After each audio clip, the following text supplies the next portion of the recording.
Bismillahirrahmanirrahim. Assalamualaikum warahmatullahi wabarakatuh.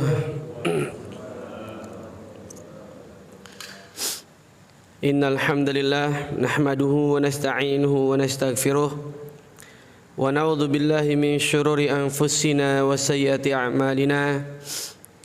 Man yahdihillahu fala mudilla lahu wa man yudlil fala hadiya lahu. Asyhadu an la ilaha illallah wahdahu la syarika lah wa asyhadu anna Muhammadan abduhu wa rasuluh la nabiyya ba'd. Wa qala Allah ta'ala a'udzu billahi minasy syaithanir rajim. Bismillahirrahmanirrahim. Wa lanabluwannakum bisyai'in minal khaufi wal ju' wa naqsim minal amwali wal anfusi was samarat wa basyiris sabirin. Wa qala aidan laqad khalaqnal insana fi kabad. Shadaqallahul azim. Jemaah masyiral muslimin, jemaah salat subuh Masjid Darul Razak yang semoga senantiasa Allah muliakan, Allah mudahkan segala hajat-hajat kita. Yang sakit Allah segera sehatkan, dan segera keinginan kita dikabulkan Allah Subhanahu wa taala, diberikan yang terbaik di sisi Allah Subhanahu wa taala. Salawat beriring salam tak lupa kita sanjungkan pada habibana wa nabiyana Muhammad sallallahu alaihi wasallam, kedua hasanah dan suri tauladan kita, yang tentunya kita selalu berdoa semoga kita kelak termasuk ke dalam umat yang mendapatkan syafaatul uzma dari baginda Nabi besar Muhammad sallallahu alaihi wasallam. Jemaah masyiral muslimin yang dimuliakan Allah Subhanahu wa taala, pada pagi ini insyaallah kita melanjutkan kajian kita setelah Syi'ib Bani Abdul Muttalib atau pemboikotan. Maka tibalah Nabi sallallahu alaihi wasallam pada tahun yang begitu berat bagi beliau. Para ulama menyebutnya dengan Amul Huzn, yakni tahun duka cita atau tahun kesedihan. Kenapa? Karena pada tahun ini wafat dua orang yang beliau cintai, yakni Abu Thalib dan Khadijah, yang nanti kita akan bahas. Namun sebagian ulama ada yang menolak bahwa kesedihan Nabi itu karena ditinggal dua orang ini. Lantas apa yang menyebabkan Nabi sedih? Di antara pendapat yang muncul di kalangan para ahli sirah dan para ulama, Nabi sedih itu karena orang-orang Quraisy itu makin berani membangkang pada Nabi Shallallahu Alaihi Wasallam. Sikap keras mereka makin berani ditampakkan.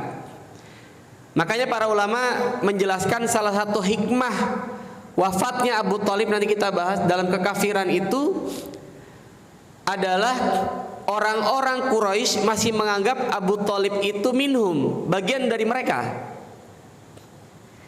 Kalau Abu Thalib itu beriman, Abu Thalib itu masuk Islam, maka dari sejak Abu Thalib masih hidup pun mereka tidak segan-segan berlaku kasar pada Nabi Shallallahu Alaihi Wasallam. Tapi mereka masih memandang Nabi Shallallahu Alaihi Wasallam karena Abu Thalib menjadi pelindungnya Nabi di Quraisy, di Mekah, dan Abu Thalib masih dalam keadaan kafir. Nah, kita akan bahas apa yang terjadi pada Amul Huzan ini, dan mudah-mudahan banyak pelajaran yang bisa kita ambil pada kajian kita di pagi hari ini. Jemaah yang dimuliakan Allah Subhanahu wa taala, Amul Huzan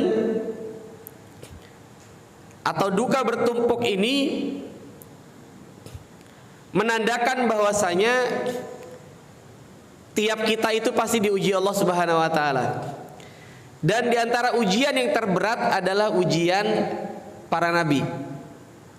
Maka belajar sirah nabawiyah itu penting agar kita tidak merasa kita ini adalah makhluk paling longso di muka bumi ini, gitu Pak. Jadi kalau kita ngerasa hari ini ujian kita berat, coba deh belajar sirah gitu. Ternyata ujian kita tidak ada seujung kukunya dengan ujian para nabi. Ujian kita tidak ada apa-apanya dibandingkan dengan ujian manusia-manusia terdahulu yang mereka memegang teguh keimanannya. Dan di antara ujian terberat yang pernah dihadapi Nabi Shallallahu Alaihi Wasallam adalah gangguan dari orang Quraisy, khususnya setelah wafatnya Abu Thalib. Nabi Shallallahu Alaihi Wasallam bersabda, dari dituliskan dalam kitab Rahiqul Maktum kalangan Al-Mubarakfuri, beliau menyatakan kalau Rasulullah Shallallahu Alaihi Wasallam, ma nalat minni Quraisy syai'an al-qarahta hatta mata Abu Thalib. Aku tidak pernah menerima gangguan yang paling kubenci dari Quraisy hingga Abu Thalib meninggal dunia.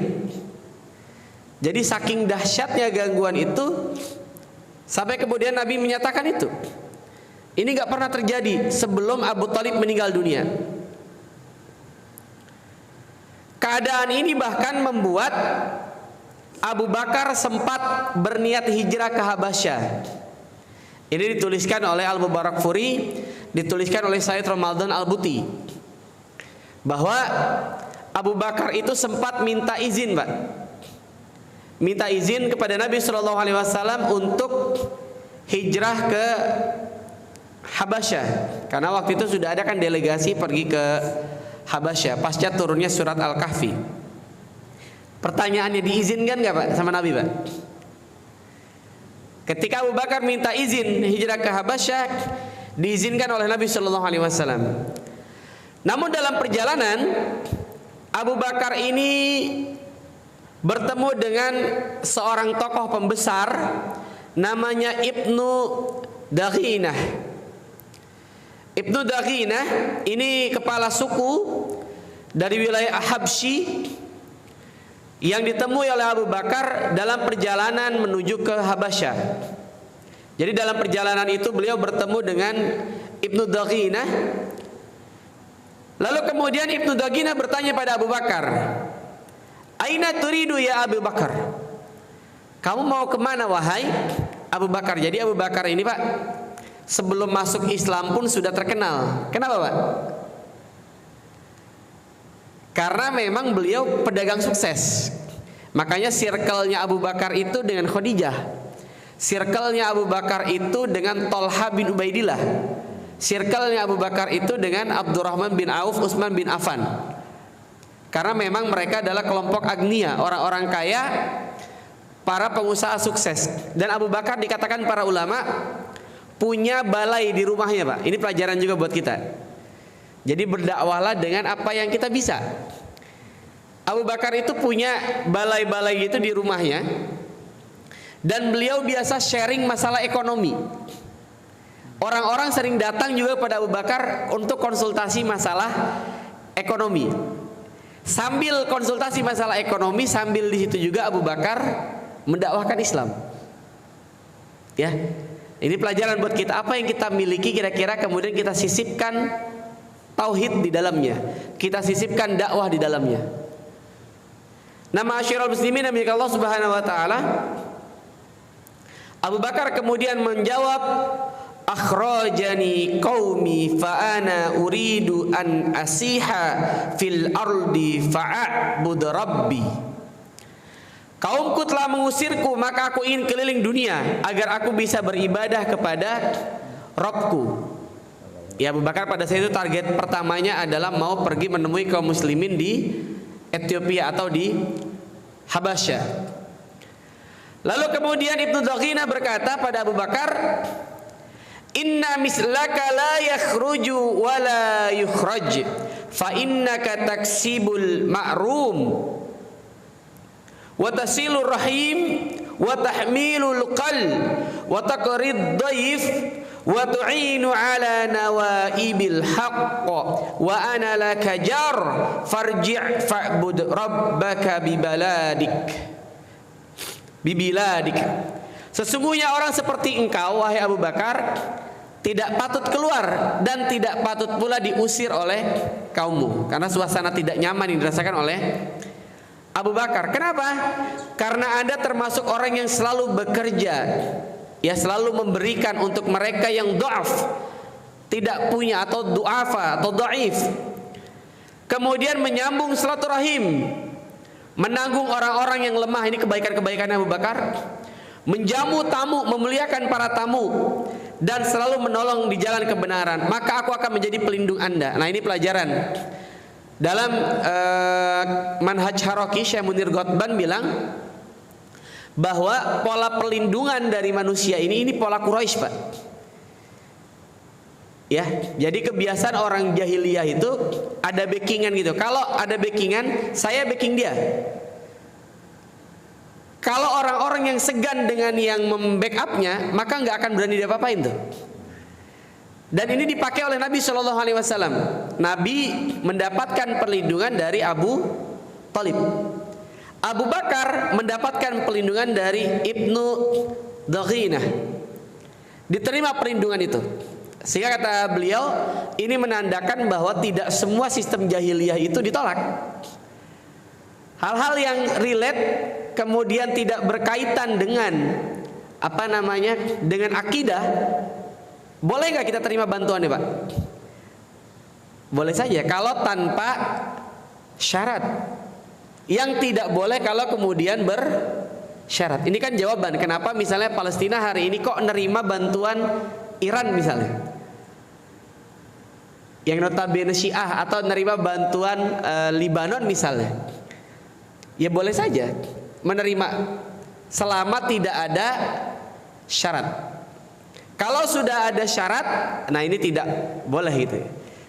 Kalau kebaikan dari orang lain selama tidak ada syarat, ya silakan saja. Dan kita tidak meminta-minta, tidak memohon-mohon pada orang tersebut. Sebagaimana Abu Bakar As-Siddiq radhiyallahu taala an akhirnya menerima pertolongan dari Ibnu Daghinah. Beliau mengambil perlindungan dari Ibnu Daghinah ini.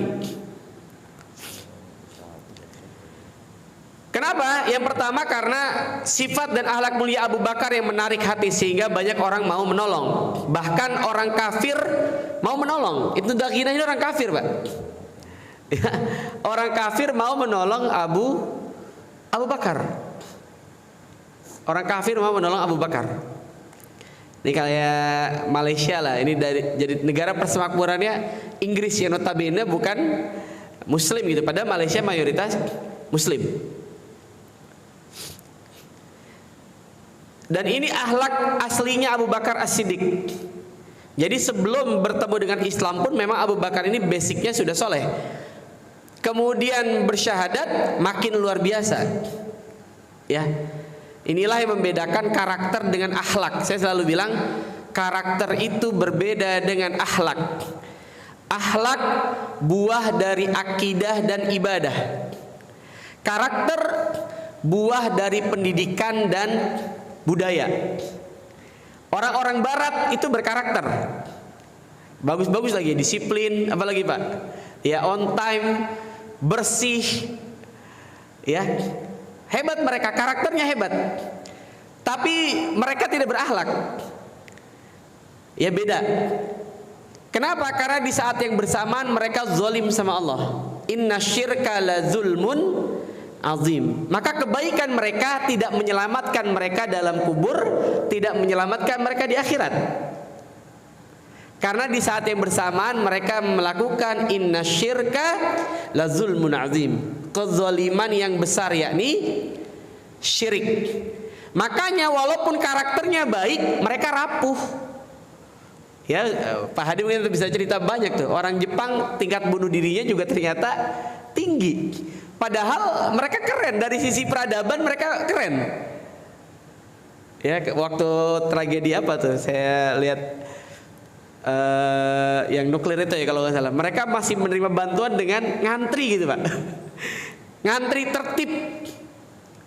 Kita ini ada perubahan, memang kita perlu merenungkan di beberapa tempat di Indonesia ketika ada mobil bantuan bencana alam belum nyampe ke tempatnya, apa yang terjadi, Pak?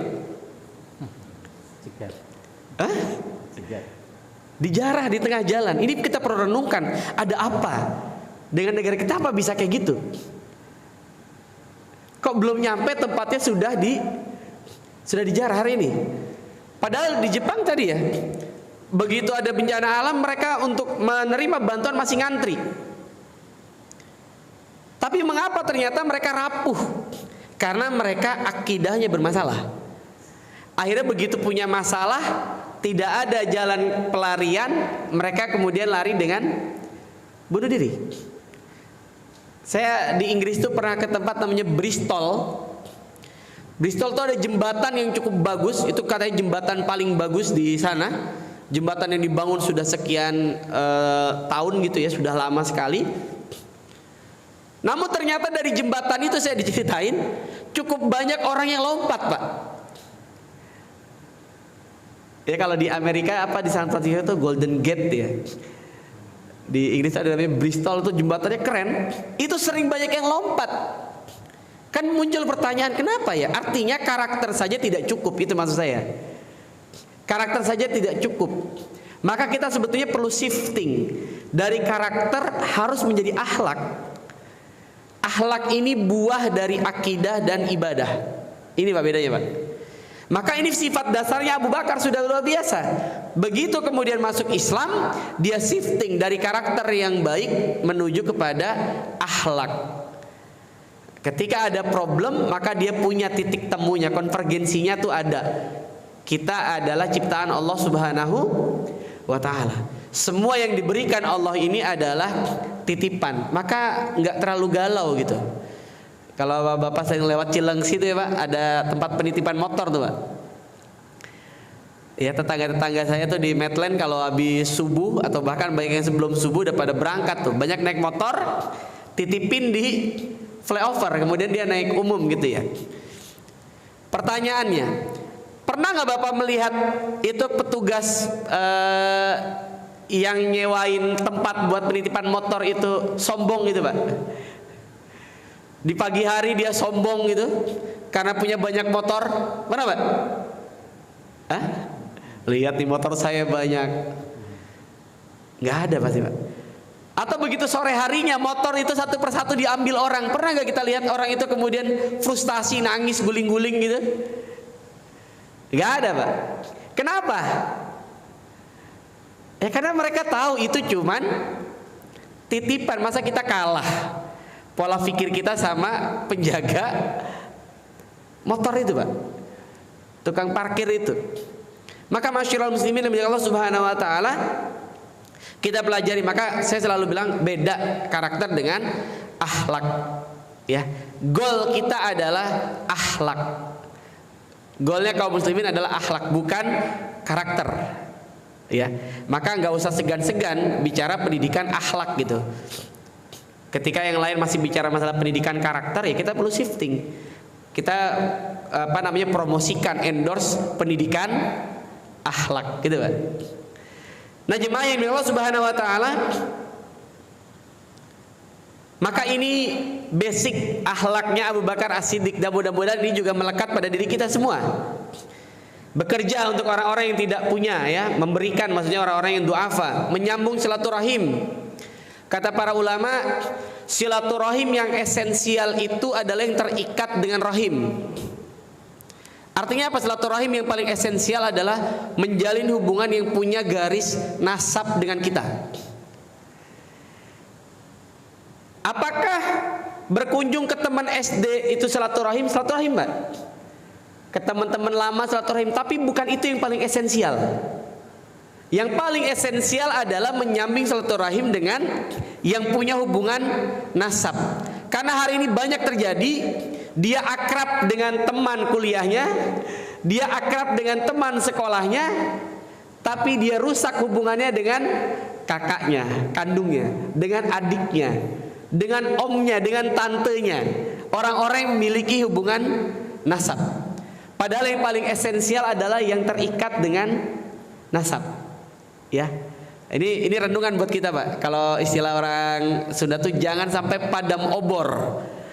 Maka memang sebaiknya sejauh apapun kalau masih ada hubungan nasab, kalau bisa kita ikat tali persaudaraan itu. Inilah esensi dari silaturahim sebetulnya. Ya adapun mengunjungi kawan-kawan lama kita itu bagi silaturahim, tapi bukan itu yang paling utama. Justru yang terikat dengan nasab tadi, terikat dengan rahim.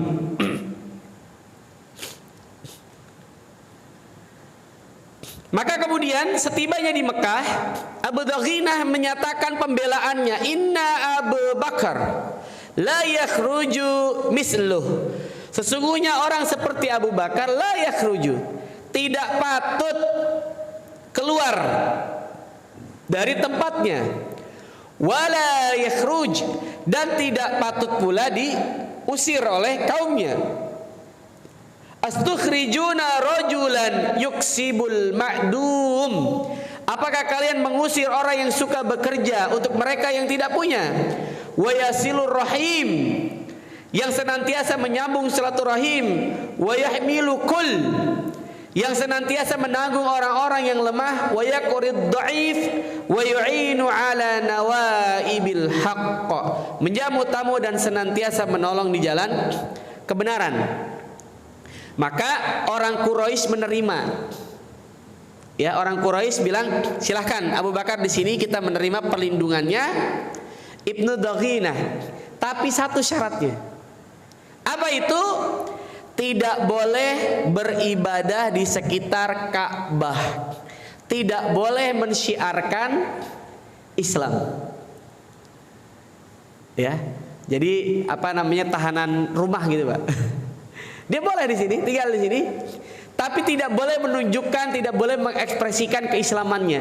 Hari ini tanpa sadar kita di penjara seperti itu, Pak. Orang Islam tuh jadi agak takut menunjukkan keislamannya, ya, seakan-akan hari ini misalnya orang Islam itu tidak Pancasilais misalnya. Orang Islam itu tidak nasionalis, seakan-akan kalau kita mengekspresikan keislaman kayaknya udah ini mau diri negara Islam, kayaknya begitu kesannya tuh. Maka kita sampaikan kepada mereka, nggak usah ajarkan orang Islam tentang Pancasila, tidak usah ajarkan orang Islam tentang toleransi, tentang nasionalisme, karena jauh sebelum Republik ini berdiri, yang memerdekakan negara ini sampai kemudian kita bisa menegakkan merah putih negara kita, itu adalah kaum muslimin. Darah yang tumpah di negeri kita adalah darah para kiai, para santri, para ulama. Jadi orang Islam sudah selesai urusan dengan apa, Pak? Dengan Pancasila. Sudah selesai urusan dengan nasionalisme, nggak usah diajarin lagi. Kalau ada apa-apa dengan Indonesia, maka orang Islam yang paling terdepan membela, kurang lebih gitulah. Ya, jadi nggak usah meragukan nasionalismenya orang Islam gitu. Abu Bakar kemudian membuat tempat sholat ya di pekarangan rumahnya. Kemudian beliau beribadah di waktu-waktu zahar, ya beliau beribadah dengan dikeraskan suaranya gitu.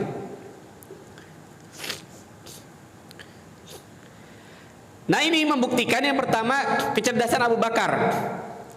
Abu Bakar mengambil kesempatan perlindungan dari Ibnu Daghinah itu untuk kemudian eksis kembali, mensyiarkan Islam walaupun dalam porsi yang lebih kecil di rumahnya, tapi beliau tetap mensyiarkan Islam gitu. Dimanapun berada tidak pernah berhenti dalam aktivitas dakwahnya, kebaikan-kebaikannya. Jadi segala sisi kalau bisa ya kita tunjukkan kita sebagai muslim. Isyhadu bi anna muslimin, saksikanlah bahwa aku seseorang muslim. Karena bisa jadi, Pak, dari hal-hal kecil kita orang tertarik masuk Islam. Ngelihat kejujuran kita orang tertarik masuk Islam. Ngelihat perilaku kita orang jadi tertarik masuk Islam. Bahkan ada beberapa kasus kan kita pernah cerita ya. Nabi itu waktu itu Adas masuk Islam. Nanti kita bahas di Taif, Pak. Karena mendengar Nabi mengucap basmalah, bismillah.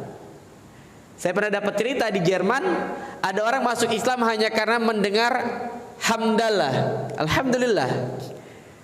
Di Inggris ada orang masuk Islam, mohon maaf, pencuci laundry, karena sering mencuci pakaian dalam, dan dia melihat pakaian dalam orang Islam itu relatif lebih bersih daripada orang non muslim, karena istinja kita lebih bersih, dan dia tertarik masuk Islam. Lihat, Pak, hal-hal yang sederhana ketika kita menunjukkan pribadi sebagai muslim, itu juga sudah bagian dari dakwah itu sendiri. Abu Bakar As-Siddiq radhiyallahu taala an menggunakan kesempatan, aturan, undang-undang ya, dan potensi yang ada dalam berdakwah, dia memanfaatkan itu. Maka masyiral muslimin yang Allah Subhanahu wa taala, Banyak wanita dan anak-anak yang tertarik pada ibadahnya Abu Bakar.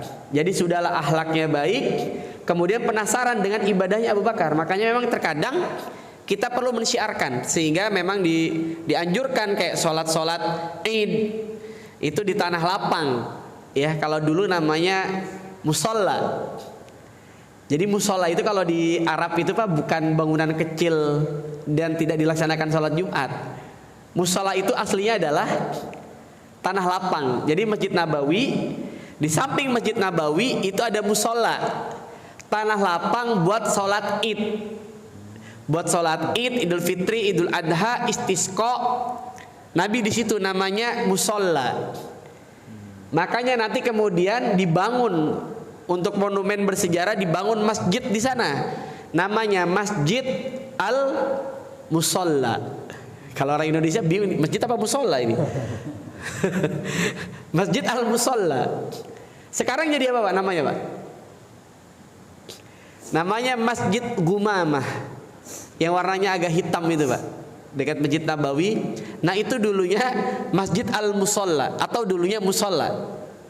Di Indonesia kemudian musola diterjemahkan menjadi tempat sholat yang relatif lebih kecil dan tidak dilaksanakan sholat Jumat. Walaupun di beberapa tempat sekarang udah ada lagi Pak model baru. Saya ngisi di gas, itu di gas ada namanya musola al barokah, karena tadinya musola. Tapi sekarang sudah diadakan sholat Jumat. Cuma namanya belum ganti ya, terakhir saya di sana namanya belum ganti, masih musola al barokah. Jadi jemaah sholat Jumat di musola al barokah. Ada lagi nih. Kalau di luar masjid jami dan masjid.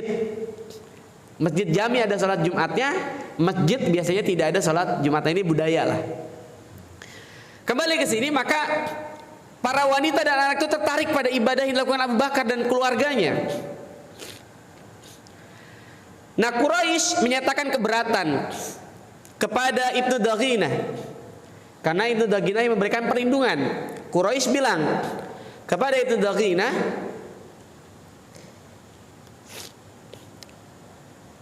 untuk komplain, kok ini Abu Bakar kayak gitu.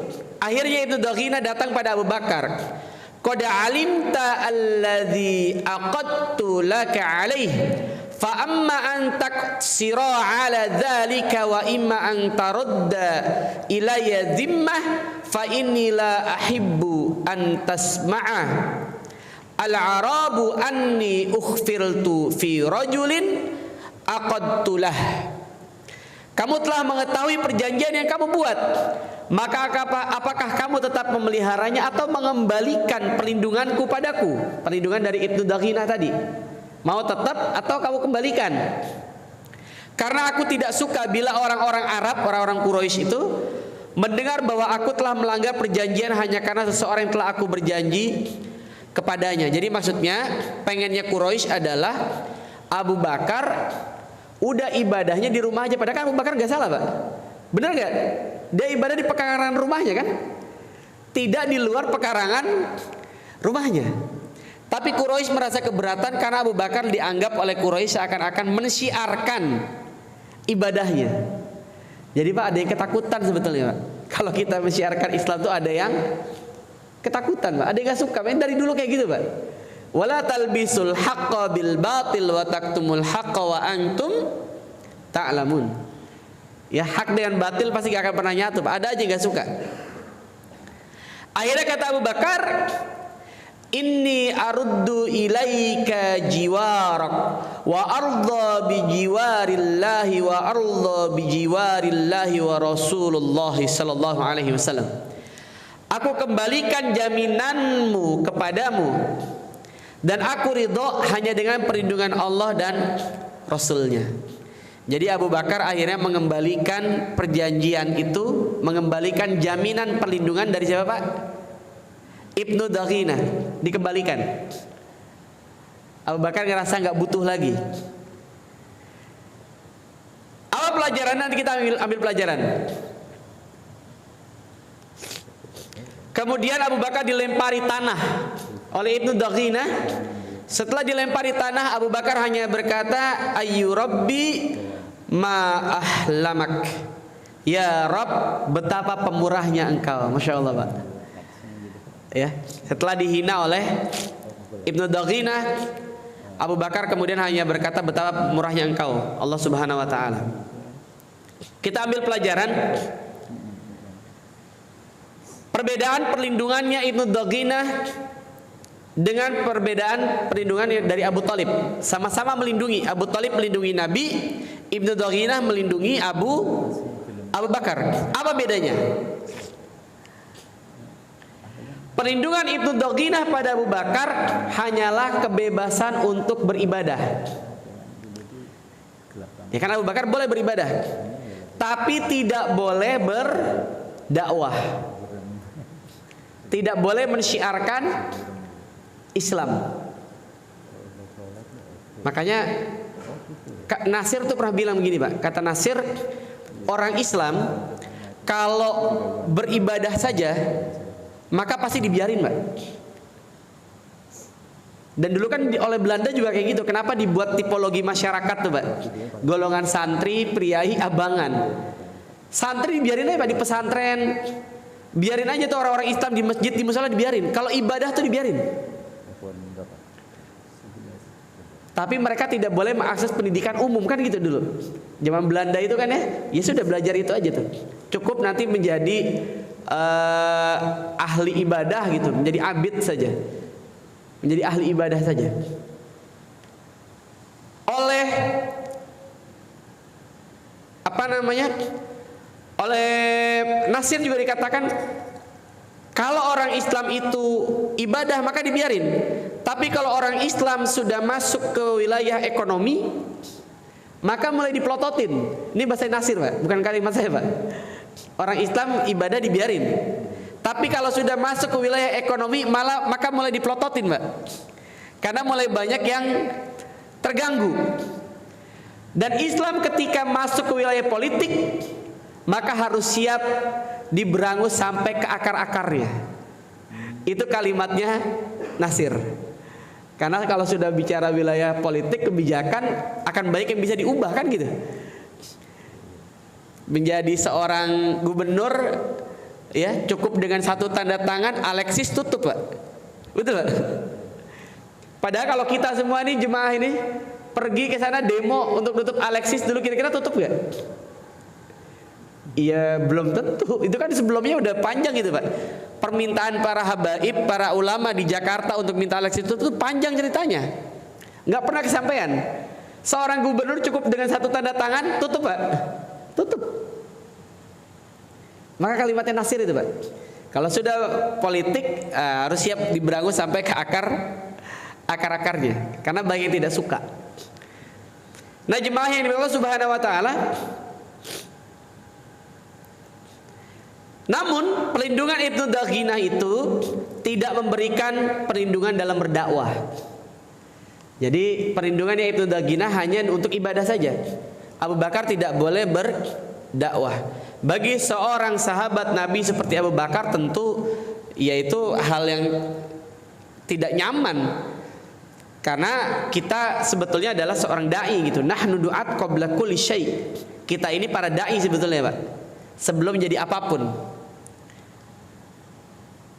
Sebaliknya perlindungan Abu Talib pada Rasulullah SAW adalah kebebasan dalam berdakwah. Nabi dibebaskan berdakwah. Nabi dibebaskan dalam berdakwah, dilindungi oleh Abu Talib. Maka tidak sebanding, Pak, perlindungan berdakwah dengan perlindungan kebebasan beribadah saja. Ya. Perlindungan tidak sebanding gitu. Yang dibutuhkan adalah perlindungan ibadah dan juga perlindungan dalam berdakwah. Ya. Perlindungan dalam mensyiarkan agama ini gitu. Karena agama ini adalah agama dakwah gitu. Kita menjadi besar karena dakwah. Ya. Perlindungan kebebasan beribadah bermanfaat. Namun perlindungan dakwah itu jauh lebih luas dan besar cakupan manfaat dan tentu juga ada risikonya. Apalagi ketika dakwahnya sudah masuk dakwah ekonomi. Ya, hari ini MUI diserang, Pak. Ketika MUI mulai mengurusi wilayah ekonomi, banyak orang yang mulai ketar-ketir karena MUI menyerukan apa? Boykot ya.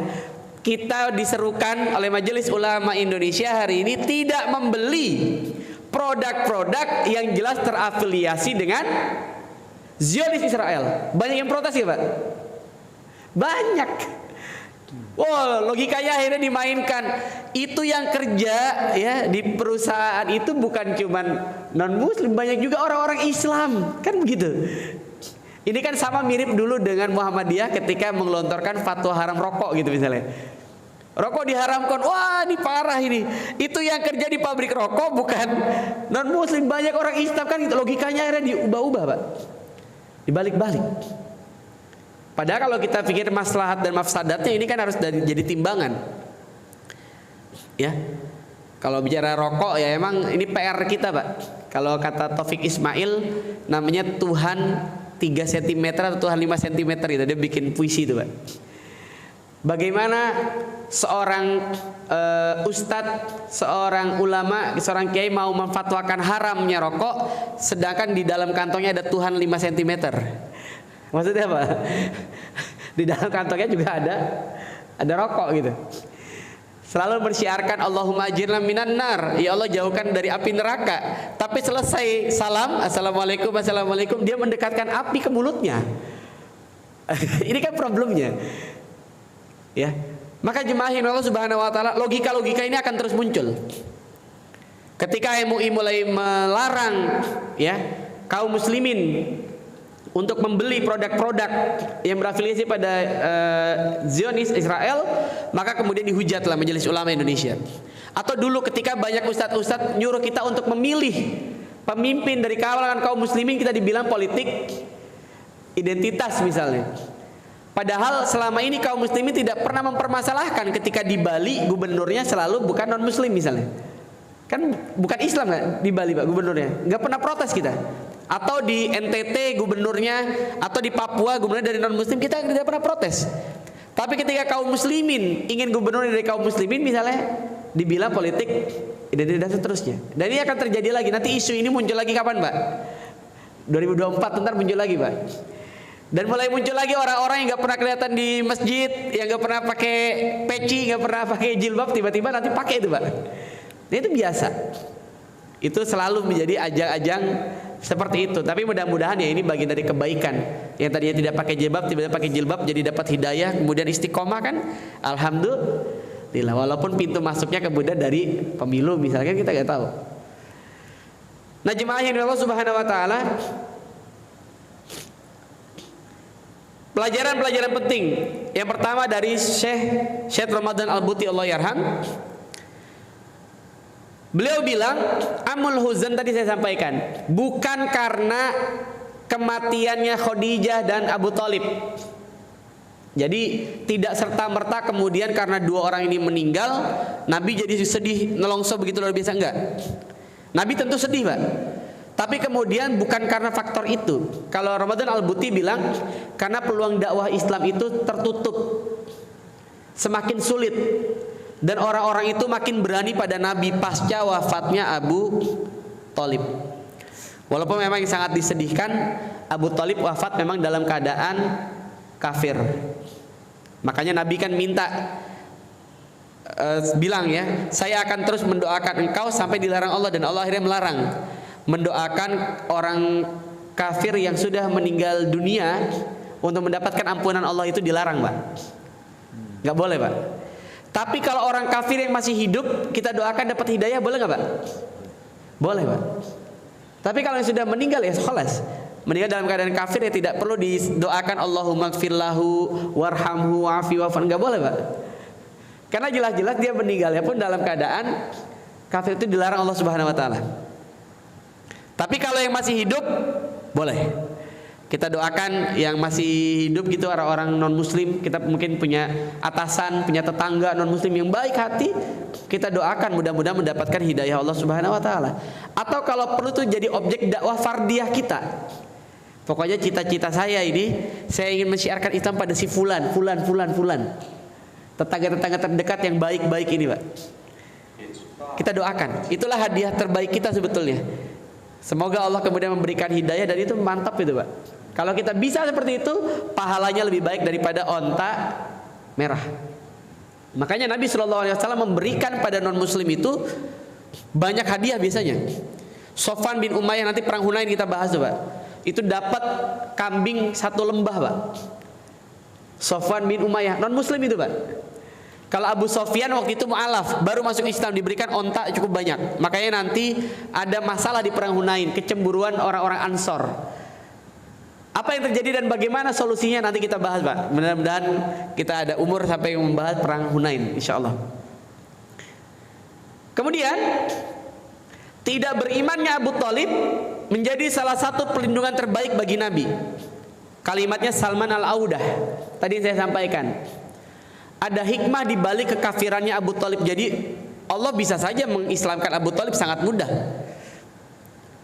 Tapi ternyata ada hikmah di balik itu. Kata Salman Al-Audah, hikmahnya adalah ada perlindungan pada Nabi di bawah kekafirannya Abu Thalib tadi. Kalau tadi Abu Thalib masuk Islam, mungkin tidak berarti perlindungannya Abu Thalib pada Nabi Shallallahu Alaihi Wasallam. Tapi orang segan pada Abu Thalib karena Abu Thalib waktu itu masih dalam keadaan kafir. Selain juga pelajarannya apa yang paling penting, bahkan sekelas Nabi tidak bisa memberikan hidayah kepada pamannya. Karena hidayah bukan berasal dari Nabi Shallallahu Alaihi Wasallam. Hidayah dari siapa Pak?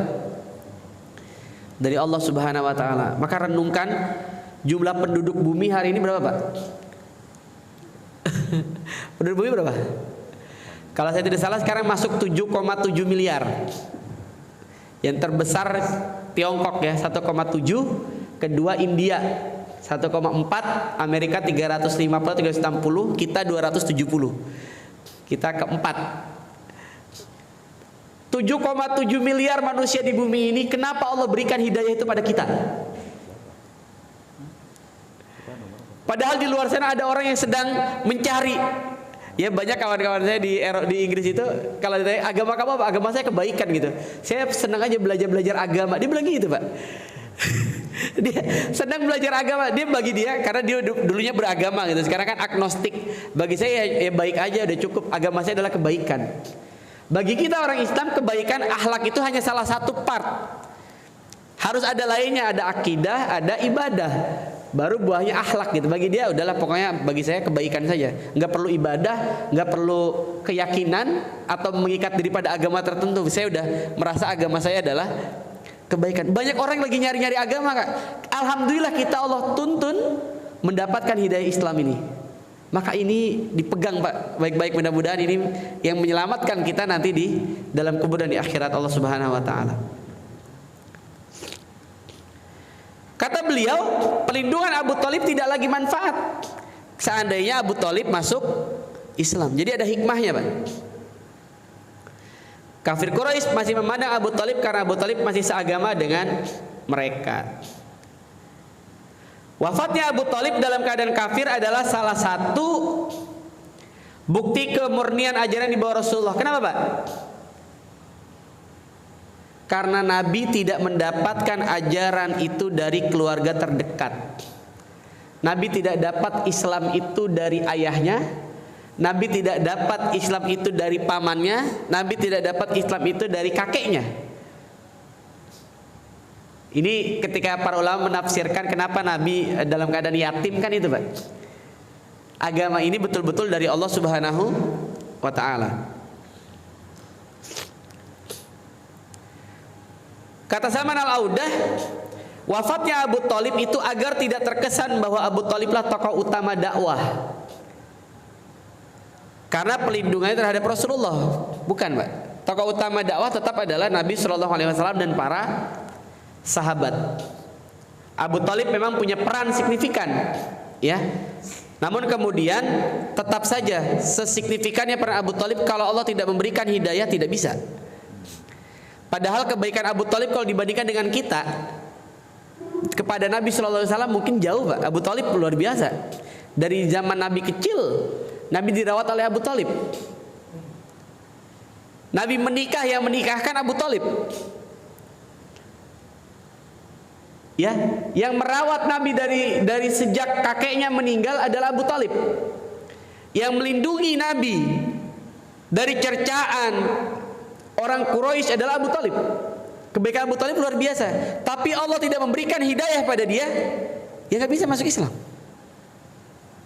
Kita, Pak, masuk Islam ini kita nggak pernah berbuat baik sebaik Abu Talib, Pak. Karena kita masuk Islam rata-rata karena apa, Pak? Kebetulan lahir di keluarga Muslim, maka tugas kita menjaga hidayah itu, Pak. Tadi saya bilang orang hari ini banyak yang lagi agnostik, Pak. Walaupun saya mempelajari, memang kenapa Eropa trennya itu sekarang Islamis sudah banyak, karena Eropa sudah masuk gelombang agnostik, udah shifting dia, Pak, dari ateis ke agnostik.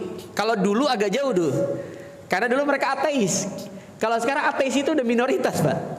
Tapi mereka agnostik, mereka percaya adanya Tuhan. Gak mungkin, kata mereka tuh, dunia ini tercipta tanpa adanya Tuhan tuh gak mungkin. Tapi mereka memilih untuk tidak beragama. Nah, kondisi ini yang menyebabkan mereka banyak masuk Islam. Makanya saya selalu bilang ke mahasiswa, ke anak-anak sekolah yang saya ngisi itu, trajektori kalian itu bisa jadi ke depan bukan lagi Indonesia. Lulus dari sekolah ini, lulus dari pesantren, lulus dari kampus ini, kalian mungkin akan keluar menjadi dai-dai di luar. Yang udah jelas-jelas minim sekarang demografi itu Jerman, Pak. Jerman katanya ke depan itu butuh 10 juta orang, sudah mulai defisit. Adik saya kebetulan di Jerman, di Hamburg. Itali sama Jepang. Jepang itu juga defisit, Pak, mulai. Di saat yang bersamaan Indonesia apa, Pak? Bonus demografi, anak muda kita makin banyak. Maka ke depannya anak-anak muda bisa jadi bukan lagi di sini tapi di luar. Maka Indonesia harus mulai membahas, saya bilang ke pakar-pakar kebijakan publik itu, konsep nasionalisme itu sudah harus mulai dibahas kembali. Jadi ke depan nggak usah lagi orang-orang yang kuliah di luar, kalian harus pulang ke Indonesia, nggak usah lagi. Ke depan bisa jadi mereka menjadi diaspora. Silahkan kalian ada di luar negeri, masuklah kalian ke lembaga-lembaga internasional. Setelah sampai pada pucuk-pucuk pemegang kebijakan di sana, arahkan kebijakan-kebijakan itu kepada Indonesia. Ini yang hari ini terjadi di India, Pak. Kita kan dulu yang jadi tokoh internasional itu Bu Sri Mulyani saja tuh, di Bank Dunia kalau nggak salah ya, Bu Sri Mulyani ya. Tapi siapa lagi habis itu? Di lembaga-lembaga internasional yang besar-besar. India hari ini, Pak, dia banyak yang mereka memegang kendali di lembaga-lembaga internasional. Maka proyek-proyek internasional itu kemudian banyak diarahkan ke negaranya. Maka kalau ada anak-anak kita sekarang sedang di luar negeri, pesan, Mbak, tempel peta Indonesia di kamarnya, Mbak. Tempel peta Indonesia. Ini bendera merah putih kalau bisa harus ada di kamar mereka nih, Mbak. Agar mereka sadar keberadaan mereka di luar negeri harus punya kontribusi ke depan buat negara kita. Mereka mau ada dimanapun kontribusi harus ada. Ke depan saya pikir nggak harus ada di Indonesia gitu, Pak. Biarkan mereka ada di luar, tapi kontribusi tetap. Ini pikiran saya, Pak, bisa jadi salah. Cuman pandangan saya, dengan keadaan kita bonus demografi, anak-anak memang harus dicetak, dipersiapkan jadi manusia global. Karena kami mengalami di Eropa itu banyak butuh dai, Pak. Dai itu banyak dibutuhkan, cuman para dai punya masalah language barrier ini, Pak. Keterbatasan bahasa kita ini masalahnya. Ya, banyak ustadz-ustadz kita ini jago bahasa Arab, tapi begitu masuk bahasa Urdu, bahasa Inggris, apalagi yang British gitu ya, ini agak susah, Pak. Apalagi masuk ke Eropa yang agak-agak kolot. Kalau di Inggris tuh yang agak kolot tuh bagian utaranya, Pak. Kalau bagian selatan, London, Birmingham itu agak moderat lah orangnya. Tapi makin ke utara, ke arah York, Edinburgh, Scotland, itu makin kolot. Dan pendekatan bahasanya juga harus makin bahasa yang native gitu, makin British. Nah, ini masalah-masalah kita. Di Australia dan di banyak tempat banyak dibutuhkan para dai hari ini. Cuman masalah kita adalah anak-anak kita atau kita ya, para dai hari ini punya masalah di sisi bahasa. Maka anak-anak perlu dibekali itu, Pak. Think globally and act locally. Mempersiapkan mereka menjadi dai-dai kelak di di luar. Rasulullah merasakan sebagaimana yang dirasakan para sahabat. Atau agar orang tidak mengatakan Islam tersebar karena jasa utamanya Abu Thalib, karena di ujung kehidupannya Allah kemudian menyingkirkan Abu Thalib, dan dalam tanda kutip disingkirkan secara historis karena Abu Thalib wafatnya tidak diberikan hadiah terbaik dari Allah. Hadiah terbaik dari Allah itu apa, Pak? Hidayah Islam, ini hadiah terbaik, Pak. Kita yang belum ngapa-ngapain dikasih hadiah, ini kan luar biasa, Pak. Abu Thalib udah jungkir balik ibaratnya gitu. Udah jungkir balik melindungi Nabi, tidak dikasih hadiah, Pak. Kita belum ngapa-ngapain, oe-oe sudah dikasih hadiah menjadi seorang muslim. Maka hadiah ini hadiah terbaik yang perlu kita rawat. Dan perlu kita ajak orang-orang yang hari ini belum mengenal Islam, kita perlu ajak untuk kemudian mengenal agama kita. Kemudian ketika Abu Bakar memberikan pelindungan yang diberikan oleh Ibnu Dughunah tadi, Abu Bakar mengembalikan bahwa perlindungan terbaik itu adalah dari Allah Subhanahu wa ta'ala. Tempat kembali para dai dan tentu seluruh hamba, tempat kembali kita adalah Allah Subhanahu wa ta'ala. Maka jangan menjadikan anak-anak kita generasi rapuh. Ini ada penelitian, anak-anak kita ini anak yang rapuh, Pak. Rapuh mereka itu karena instan. Saya kemarin nonton itu bagus. Jadi kenapa orang generasi milenial dan di atasnya ya, baby boom dan pre baby boom itu lebih kuat? Karena terbiasa menahan, terbiasa tidak instan. Kita dulu mau nonton kartun aja harus tunggu hari Minggu, Pak. Bisa nonton kartun nunggu hari Minggu. Bisa mendapatkan baju baru harus tunggu Lebaran dulu, Pak. Nunggu Lebaran baru bisa beli baju baru, baru bisa beli sepatu baru. Kemampuan menahan ini, Pak. Makanya ada teori marshmallow. Jadi ada penelitian di barat, anak-anak kecil tuh dikumpulin, Pak. Dikumpulin, kemudian di depan dia dikasih marshmallow. Marshmallow dikasih aturan. Kalian tunggu di sini, tidak boleh makan marshmallow ini sampai saya datang lagi. Jadi dia harus menahan sesuatu yang udah di depannya dia, Pak. Apa yang terjadi? Direkam gitu ya, direkam selama itu proses itu berlangsung, direkam. Kemudian orang itu datang. Ada anak yang udah makan, Pak. Ada yang udah jilat-jilat, ada yang udah menghabisin. Ada anak yang akhirnya konsisten dia. Karena aturannya tidak boleh, dia ikut, nggak boleh.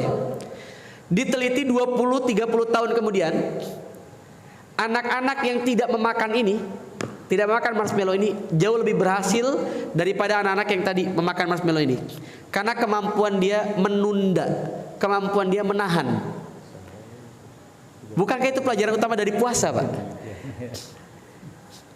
Jadi generasi sekarang kenapa lemah? Karena terlalu sering instan, mie instan nih, Pak. Apapun mudah didapatkan. Mau nonton film kartun langsung aja bisa. Mau baju baru hari ini tinggal beli online, baju baru dapat. Dan kita tidak terbiasa mendidik dengan menahan lagi. Ini masalah kita hari ini, Pak. Ya, tidak terbiasa untuk sabar ya, sebentar ya. Karena kita ngerasa dulu kita susah, begitu kita ada duit, masa kita kayak gitu juga, kita langsung aja ke situ. Ternyata itu nggak bagus juga, Pak. Ya, maka saya merenungkan inilah mungkin kenapa banyak motor hari ini dipakai oleh anak-anak, baru dibeliin motor oleh orang tuanya, motornya langsung diprotol-protolin, Pak. Diajak-ajak akhirnya dilompat-lompatin sama dia. Atau ada orang yang dengan santainya ngegas-gas motor kenceng-kenceng, begitu tiba-tiba motornya rusak. Kenapa, Pak? Karena mereka tidak merasa membeli. Mereka tidak merasa berproses mencari uang untuk membelinya. Mereka taunya ini pemberian dari orang tua saya. Maka ke depan perlu kita ubah, Pak. Anak mau apa-apa, oke. Kamu punya uang berapa, Bapak punya uang berapa, kita patungan. Kira-kira lebih komitmen gak dengan barang itu deh? Nah itu ternyata bisa diterapkan kalau usianya sudah 14 tahun, sebaiknya seperti itu, Pak. Bahkan kalau Adriana Rusfi bilang 14 tahun anak laki-laki itu tidak wajib lagi dinafkahkan. Perlu di challenge. Beda dengan perempuan. Kalau perempuan memang harus tetap dinafkahkan sampai kapan, Pak? Sampai berkeluarga, sampai menikah. Kemudian ismah atau pelindungan bukan berarti tidak ada ujian. Wallahu ya'simuka minan nas, dan Allah melindungimu dari gangguan manusia. Maksudnya adalah pelindungan dari pembunuhan atau rintangan, dan perlawanan dapat menghentikan dakwah. Tapi gangguan-gangguan sejatinya tetap ada. Terakhir kita bahas bagaimana kesabaran Nabi Shallallahu Alaihi Wasallam. Maka Amul Huzan ini adalah pelajaran tentang bagaimana Nabi Shallallahu Alaihi Wasallam diuji dan bagaimana Nabi lulus dari ujian itu karena beliau bersabar. Maka tadi di awal saya membuka dengan firman Allah Subhanahu Wa Taala, walanabluwannakum bisyai'im minal khaufi wal ju' wa naqsim minal amwali wal anfusi was samarat wa basyiris sabirin. Tiap kita akan diuji Allah Subhanahu wa taala. Bisyai minal khaufi, ketakutan.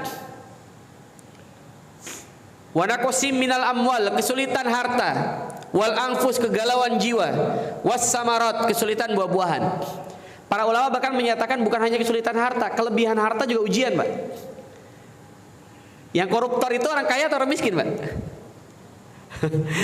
Koruptor itu pejabat-pejabat orang kaya atau orang miskin, Pak? Orang kaya. Tunjangannya juga besar. Pertanyaannya kenapa korupsi? Kan uangnya udah banyak, tunjangannya sudah banyak, tabungannya sudah banyak, asetnya sudah banyak. Kenapa korupsi? Gaya hidupnya lebih besar, Pak. Diawali dari gaya hidupnya. Kenapa? Karena mereka selalu memandang urusan dunia itu ke atas, Pak. Maka selalu merasa kurang. Maka Ustadz saya selalu bilang, rezeki dari Allah itu selalu cukup kalau memenuhi kebutuhan hidup. Nggak akan pernah cukup kalau memenuhi gaya hidup.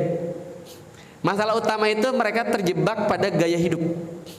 Karena para pakar-pakar pakar-pakar psikologi bilang menaikkan gaya hidup itu lebih gampang. Yang susah adalah menurunkan gaya hidup. Menurunkan gaya hidup lebih susah, Pak.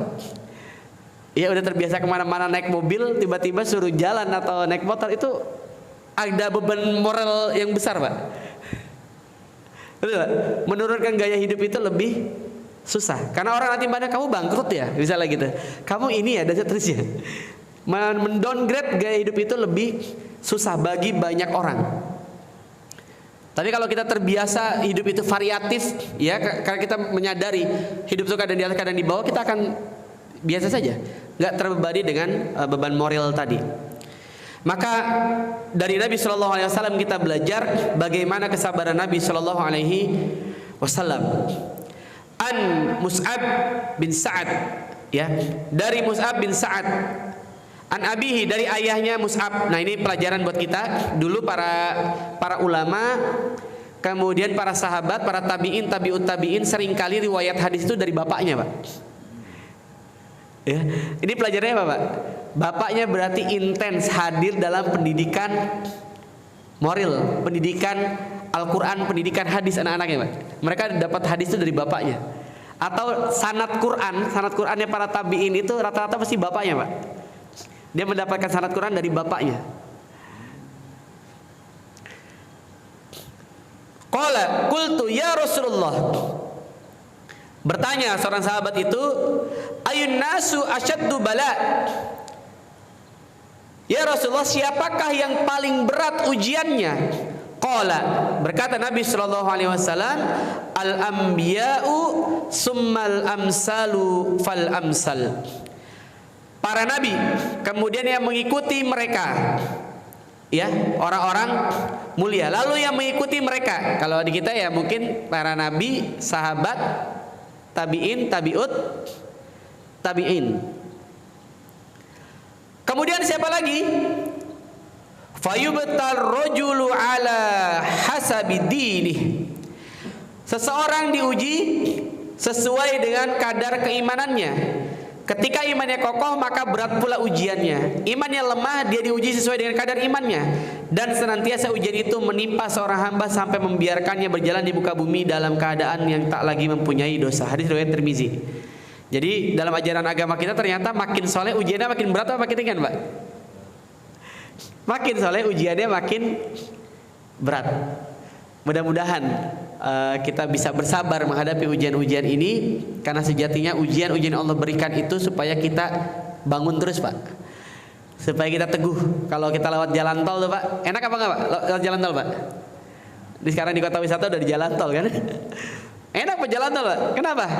Nggak banyak motor, nggak ada polisi tidur. Tapi lihat, Pak, di pinggir-pinggir jalan tol biasanya ada tulisan tuh, korban tahun ini meninggal dunia sekian, ya kan?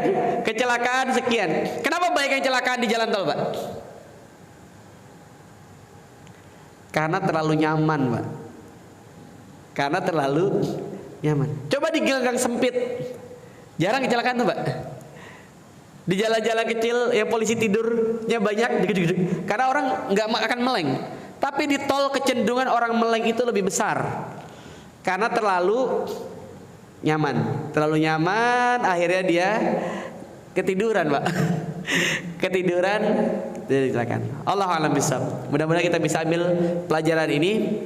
Walanabluwannakum bisyai'im minal khaufi wal ju' wa naqsim minal amwali wal anfusi was samarat. Ujungnya adalah wabasyiris sabirin. Semoga Allah berikan kabar gembira pada orang-orang yang sabar, dan kita termasuk di dalamnya. Dan ujian dari kita ternyata tidak ada apa-apanya dibandingkan dengan ujian para nabi dan ujian para sahabat. Allahu a'lam bishawab. Al-haqqu min rabbik fala takunanna minal mumtarin wallahul muwaffiq ila aqwamit thoriq. Nasrun minallahi wa fathun qarib. Wassalamualaikum warahmatullahi wabarakatuh. Afwan Ustaz, materi Ummul Huzn ini termasuk periode kematian Siti Khadijah atau apa episode selanjutnya? Iya, cuman memang ini tadi kita agak fokusnya ke Abu Thalib. Nanti abis ini memang meninggal Khadijah. Para ulama bilang ada yang menyatakan 3 hari, ada yang menyatakan 3 minggu, ada yang menyatakan 3 bulan. Tapi dalam 1 tahun yang sama. Jadi setelah Abu Thalib wafat, kemudian Khadijah meninggal dunia. Jadi bayangkan ya, orang dicintai itu meninggal dalam waktu dekat. Nanti insya Allah kita masuk pada pembahasan itu. Sebetulnya ini masih ada beberapa slide. Insya Allah kita lanjutkan di pertemuan berikutnya. Silakan Bapak Ibu, ada yang ingin bertanya?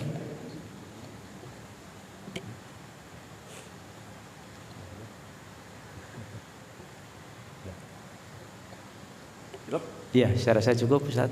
Terima kasih. Soalnya syuruk ini jam 5:30 kan ya. Sekarang azan tadi jam 4 lewat, betul ya? Udah masuk syuruk kan? Ya. Kita cukupkan, mudah-mudahan bermanfaat untuk diri saya pribadi dan jemaah pada umumnya, dan menjadi pelajaran buat kita, pelajaran penting bahwa ujian kita ternyata tidak ada apa-apanya. Makanya saya selalu bilang, kalau sedang dilanda ujian yang luar biasa, bukalah buku sirah, Pak. Maka buku sirah itu menurut saya setelah Al-Quran, Kutubus Sittah, ya sirah nabawiyah. Buku sirah itu kalau bisa ada di rumah-rumah kita, Pak. Kalau bisa bukan cuma satu dari berbagai penulis gitu. Jadi kita bisa membandingkan satu dengan lainnya sehingga betul-betul terinternalisasi, sehingga berfungsi. Pelajaran-pelajaran hidup Nabi itu kita hidupkan pada konteks hari ini. Allahu a'lam bishawab, mudah-mudahan bermanfaat. Assalamualaikum warahmatullahi wabarakatuh. Subhanaka Allahumma bihamdika asyhadu an la ilaha illa anta